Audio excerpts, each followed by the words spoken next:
Salut à tous, c'est Jeanne et on se retrouve aujourd'hui dans une nouvelle vidéo sur le zéro déchet. J'avais envie de vous parler de mes essentiels zéro déchet et ceux qui ont vraiment eu un impact sur la diminution de mes déchets au quotidien. Donc dans cette vidéo, je vous parlerai pas de paille ou de lingettes démaquillantes. Disons que ce sont des objets qui sont assez à la mode et qu'on voit beaucoup dans les vidéos sur les essentiels zéro déchet. Et même s'ils sont vraiment bien et que c'est des belles alternatives, je trouve que c'est pas vraiment ce qui diminue le plus nos déchets, ou en tout cas les miens. Je me maquille rarement, donc je les ai au cas où je me maquille, mais ça n'a pas un impact si grand que ça sur ce que je mets dans ma poubelle.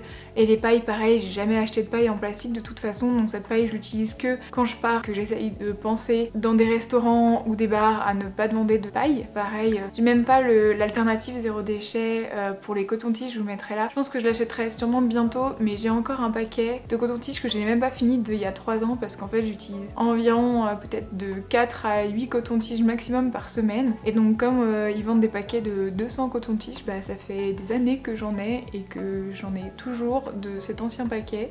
Donc depuis que j'ai fait du zéro déchet, j'ai toujours pas épuisé mon stock de coton-tige. C'est juste pour vous montrer que même si ces alternatives elles sont vraiment bien, c'est pas forcément celles qui ont le plus gros impact sur votre poubelle et vos déchets. Bien sûr, si c'est le cas pour vous, si vous utilisez ces produits là, bah tant mieux, c'est top. Moi je les utilise, je les ai en grande partie. Par contre, je voulais vraiment vous parler des choses qui peuvent vraiment avoir un impact fort sur la diminution de vos poubelles dès maintenant en fait. Donc je vais vous donner les 7 choses qui pour moi ont eu un gros impact sur la diminution de mes poubelles. Ça sera peut-être pas le cas pour vous parce qu'on a chacun une consommation différente. Il y en a qui sont plus ou moins accessibles, donc il y en a qui sont vraiment pas chers et que vous pouvez faire très facilement, d'autres qui demandent un peu plus de temps, de mise en place, peut-être d'argent. Donc je vais vous donner ces 7 choses là et puis vous pouvez voir ce qui pourra s'appliquer à votre vie actuelle. Je pense que je vais commencer par les choses les plus faciles à changer. La première chose pour moi ça a été avoir un kit zéro déchet dans mon sac en permanence. J'ai ce petit sac et dedans j'ai une paille, un couteau et une fourchette.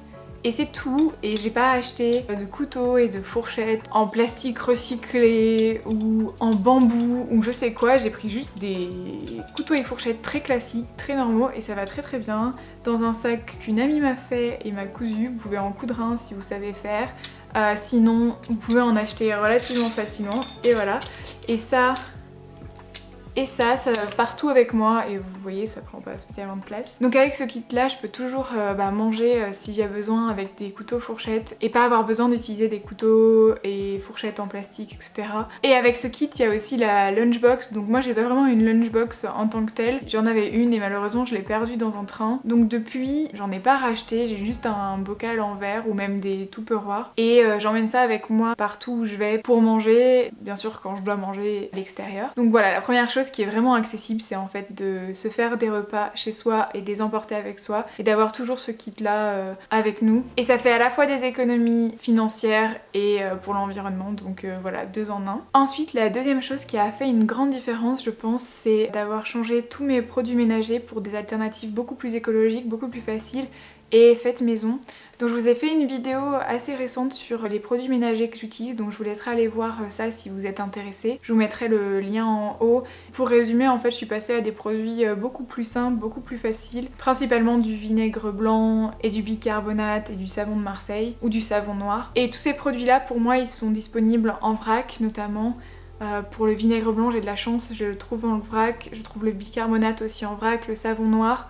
Le savon de Marseille, je le trouve en copeaux, en magasin bio, ou vous pouvez trouver un savon de Marseille classique et le râper. C'est vraiment des choses assez naturelles et ça a vraiment fait un gros impact sur toute la quantité de bouteilles en plastique utilisées pour le ménage. Un truc que ça va un peu avec, c'est tous les produits de beauté. Pour moi, dans le domaine de la beauté et des produits beauté, le maître mot c'est la simplicité. Donc j'achète des basiques et je m'en suffis, donc un savon pour le corps, un shampoing, un dentifrice, un déodorant et des huiles pour s'hydrater la peau en même temps que des hydrolats que vous pouvez faire vous-même. Et c'est à peu près tout pour le maquillage, pareil, quelques basiques, mascara, fond de teint. En fait je crois que depuis que je suis passée au zéro déchet j'ai encore acheté aucun maquillage. J'ai acheté un mascara, si, et sinon tout le reste en fait j'utilise ce que j'avais déjà. Ça je pense que c'est quelque chose qui a vraiment eu un impact sur nos poubelles. On est revenu un peu à la base et ça marche tout aussi bien. Ouais. La quatrième chose qui est aussi dans le domaine de la beauté entre guillemets, c'est ma cup menstruelle. Donc je suis passée à la cup il y a maintenant un petit moment. Je saurais pas vraiment dire combien de temps, mais au moins 1 an voire 2. Et en vrai moi j'adore. Donc je sais qu'il y a certaines personnes qui ont du mal avec la cup. Je sais qu'il y a aussi d'autres alternatives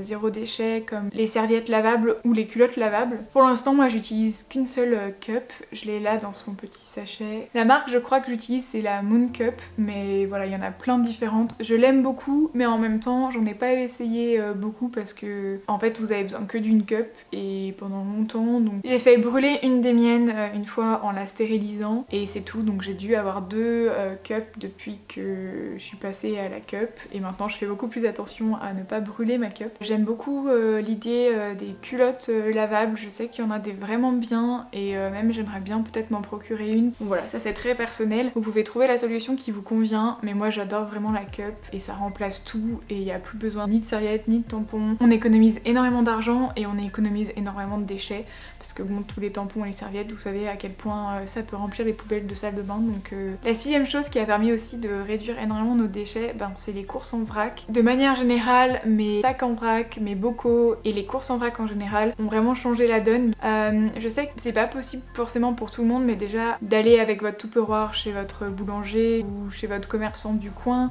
d'aller au marché ou même dans les grandes surfaces mais de prendre vos légumes avec des sachets en vrac, maintenant ils acceptent plutôt bien ça. Et ensuite la 7ème chose vraiment qui a pu compter aussi, c'est tout ce qui est robots ménagers qui m'aident vraiment à faire la cuisine. Forcément quand vous allez vouloir passer au zéro déchet, il y a de grandes chances en tout cas que vous allez vous retrouver à cuisiner un peu plus qu'aujourd'hui. En termes de robots qui sont vraiment importants pour moi, c'est mes mixeurs. Donc là-dessus je suis pas vraiment minimaliste, j'en ai plusieurs parce que j'en ai pas un bon qui fasse un peu de tout et qui soit vraiment puissant. Mais pour moi c'est vraiment ces mixeurs qui m'ont aidé à faire pas mal de recettes assez faciles. Les recettes de lait végétaux d'ailleurs, j'ai une vidéo aussi là-dessus que vous pouvez aller regarder. Je fais mes propres falafels ou certains plats qui demandent d'être mixés, la glace en été par exemple. Donc il y a pas mal de recettes que je fais comme ça grâce à mes mixeurs. Voilà, nous par exemple le lait végétal, on n'est pas séparé complètement du lait végétal acheté en magasin parce que pour certaines raisons on préfère souvent celui en magasin, mais on a vraiment diminué parce que pour le lait végétal qu'on met dans les gâteaux etc, j'essaye de faire le nôtre parce que sinon on pouvait passer peut-être 4, 5, 6 bouteilles par semaine, vraiment on en passe beaucoup. Pour vous ça peut peut-être être un autre robot qui vous aide beaucoup à faire la cuisine, je sais pas, par exemple un Thermomix ou quelque chose comme ça. En tout cas moi ça m'a vraiment aidé à faire des repas quand même relativement facilement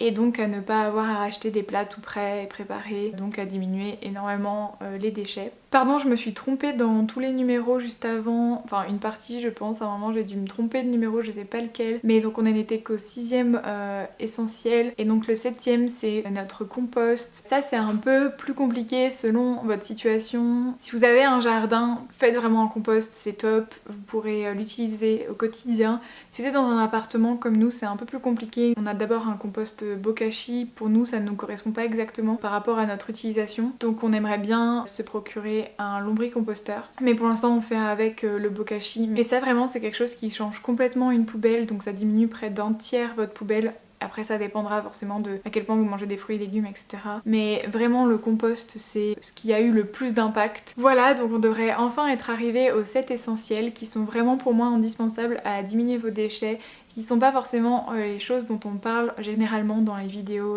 un peu catchy comme celle-ci. J'espère que ça vous aura aidé à y voir plus clair, à trouver des alternatives qui marcheront un peu plus pour vous aussi. Et bien sûr, comme d'habitude, si vous avez aimé cette vidéo, n'hésitez pas à aimer, à vous abonner, à cliquer sur la cloche, à mettre un commentaire aussi pour partager vos astuces, vos différents essentiels zéro déchet. Et puis je vous retrouve bientôt dans une nouvelle vidéo tous les mercredis et les samedis.